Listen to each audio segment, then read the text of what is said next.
Persuasion by Jane Austen. Chapter 1. Sir Walter Elliot of Kellynch Hall, in Somersetshire, was a man who, for his own amusement, never took up any book but the Baronetage. There he found occupation for an idle hour, and a consolation in a distressed one.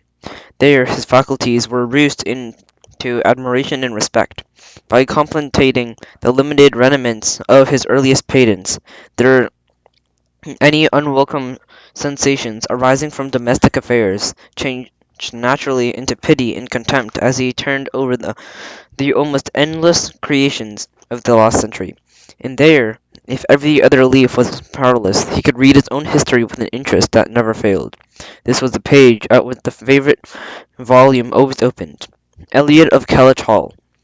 Walter Elliot, born March 1st, 1760, married July 15th, 1784, Elizabeth, daughter of James Stevenson, Esq. of South Park, in county of Gloucester, by which lady, who died 1800, had issue Elizabeth, born on June 1st, 1785, Anne, born on August 9th, 1787, a stillborn son, November 5th, 1789, Mary, born November 20th, 1791.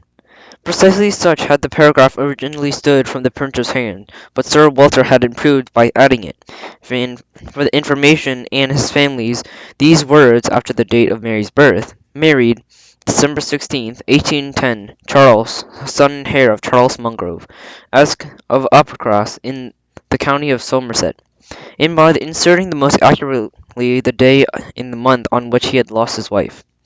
Then followed the history and rise of the ancient and respectable family, in usual terms, how it had been first settled in Cheshire, how mentioned in Dugdale, serving the office of for High Sheriff, representing a borough in 3 successive Parliaments, exertion of loyalty and dignity of baronet.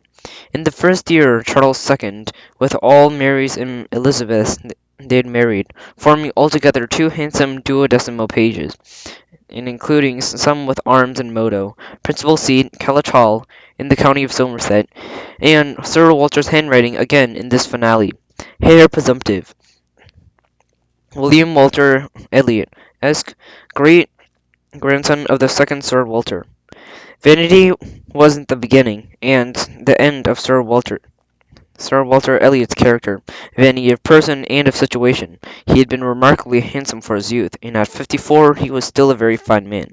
Few women could think more of their personal appearance than he did, nor could the valet of any new-made lord be more delighted with the place he held in society. He considered the blessing of beauty as inferior only to the blessing of a baronetcy, and Sir Walter Elliot, united these gifts, was the constant object of the warmest respect and devotion. His good looks and ranks had one fair claim on his attachment, and since to them must have owed his wife a very superior character to anything deserved by his own.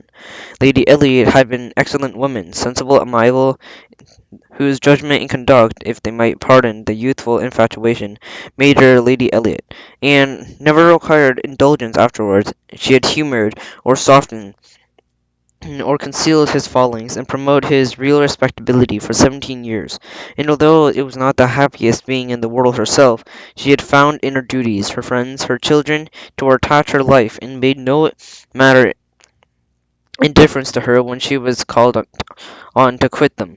3 girls, 2 eldest 16 and one 14, was an awful legacy for a mother to bequeath, such an awful charge rather to confide the authority and the guidance to concede, silly father.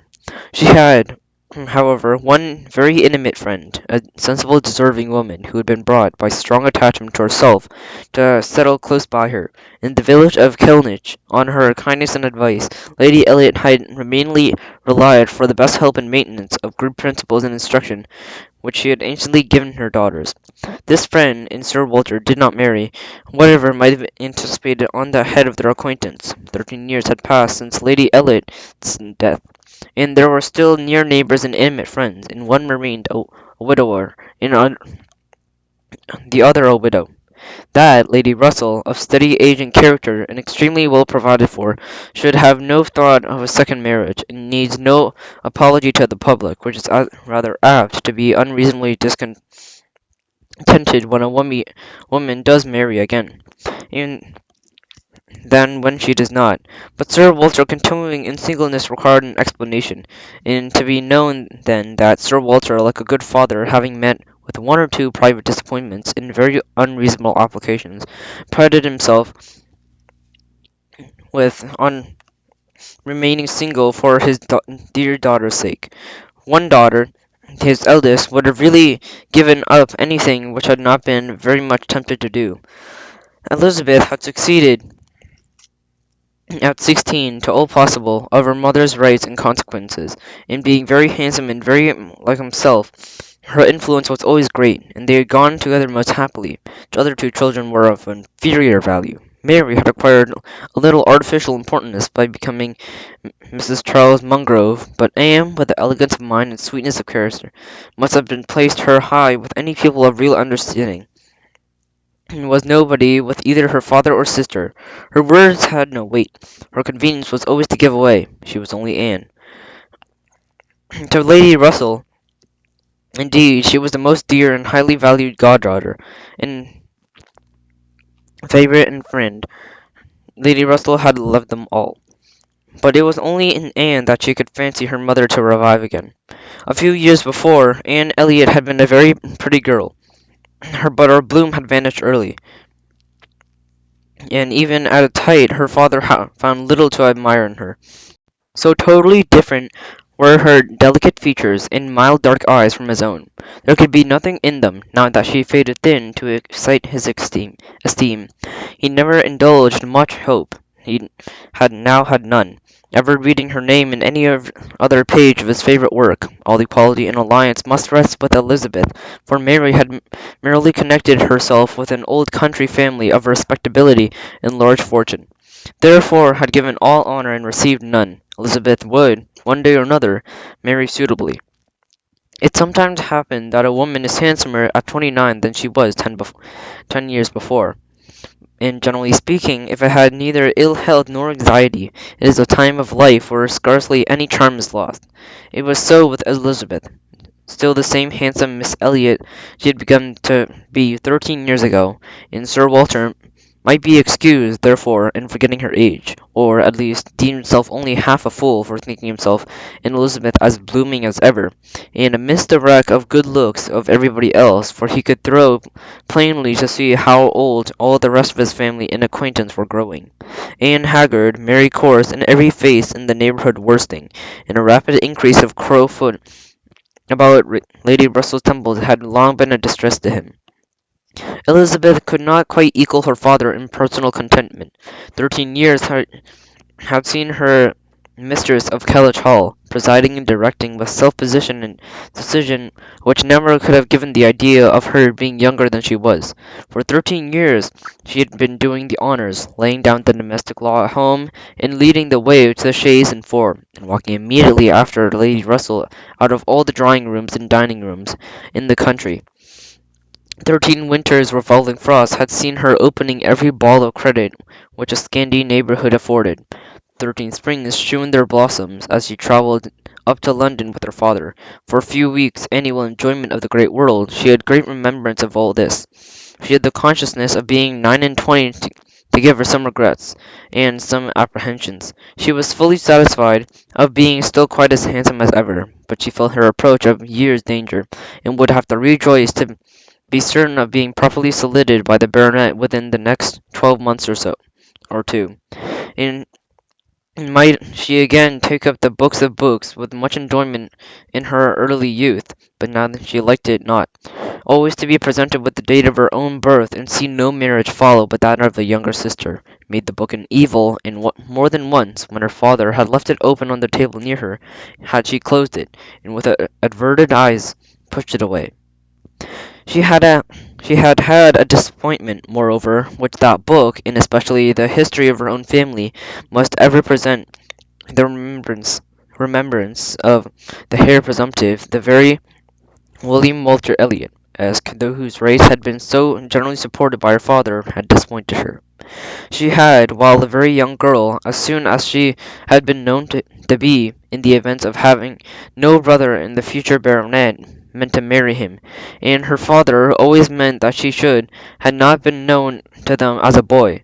But soon after Lady Elliot's death, Sir Walter had sought the acquaintance, and though his overtures had not been met with any warmth, he had persevered in seeking, making allowance for the modest drawbacks of the youth, and in one of their spring excursions to London, when Elizabeth was in her first bloom, Mr. Elliot had been forced into introduction.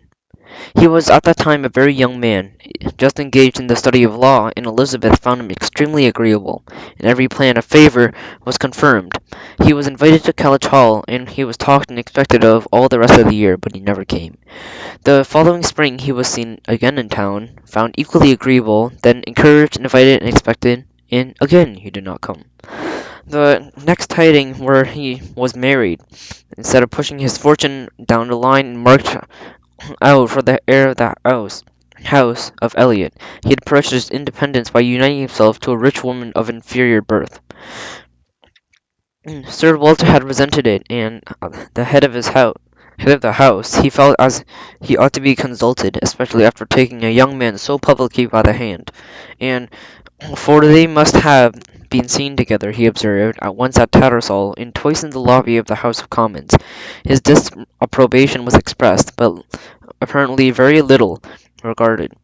Mr. Elliot had attempted no apology, and shewn himself as unsolicitous of being no longer noticed by the family. As Sir Walter considered him unworthy of it, all acquaintance between them had been ceased.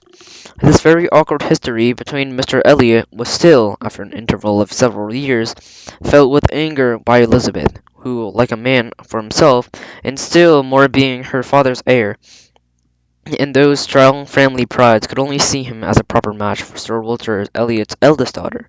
There was not a baronet from A to Z whom her feelings have so willingly acknowledged as an equal, yet so miserably had he conducted himself, that though she was at this present time, the summer of 1814, wearing black ribbons for his wife, she could not admit to him to be worth thinking again. The disgrace of his first marriage might, perhaps, as there was no reason to suppose it perpetuated by offspring, had been got over had he not done worse, but he had, as the customary intervention of kind friends, had been informed, spoken by the most disrespectfully of them all, and most slightingly and contemptuously of the very blood he belongs to, and the honours were hereafter to be his own, could not be pardoned.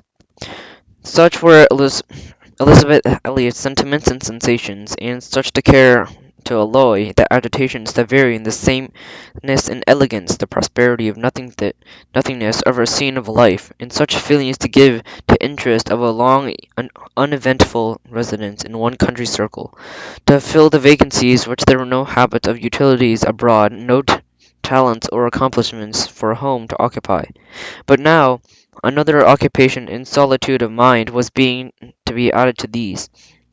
Her father was growing distressed with money, and she knew that when she now took up the baronetage, it was time to drive the heavy bills to his tradespeople, and unwelcome hints of Mr. Shepherd, his agent, from his thoughts. The Kellynch property was good, but not equal to Sir Walter's apprehension to the state required in its possessor. While Lady Elliot lived, there may have been method, moderation, and economy, which had just kept him with his income, but with her died all such right-mindedness, and from the period he had constantly exceeding it, it had not been possible for him to spend less. He had done nothing but what Sir Walter Elliot was imperious called on to do. But blameless as he was, he did not he was not only growing dreadfully in debt, but also hearing it so often that it became vain to attempt concealing it longer, even partially from his daughter. He had given her some hints of it last spring in town. He had gone so far as even to say, "Can we retrench? Does it occur to you that there is any one article in which we can retrench?" And Elizabeth, to do her justice, had, in the first ardour of female alarm, set seriously to think what could be done, and finally proposed these two branches of economy, and to cut some unnecessary charities, and to refrain from new furnishing the drawing-room, to which expedients she afterward had a happy thought to taking no present down to Anne, and usually yearly custom, but these measures, however good in themselves, were insufficient for the real extent of the evil, the whole of which Sir Walter found himself obliged to confess to her soon afterwards. Elizabeth had nothing to propose of deeper efficiency, and soon fell ill-used and unfortunate, as did her father, and they were neither of them able to devise any means of lessening their expenses without compromising their dignity, or relinquishing their comforts in any way not to be borne. There was only a small part of his estate that Sir Walter could be disposed of, and he had every acre been alienable, it would made no difference. He condescended to mortgage as far as he could, had the power, but he never condescended to sell. No, he would never disgrace his name so far. The Kellynch estate would be transmitted whole and entire, as he had received it. The two confidential friends, Mr. Shepherd, who lived in the neighbouring market town, and Lady Russell, were called to advise them, and both the father and daughter seemed to expect that something should be struck out one by one or the other to remove their embarrassments, and reduce their expenditure without involving the loss of any indulgence of taste or pride.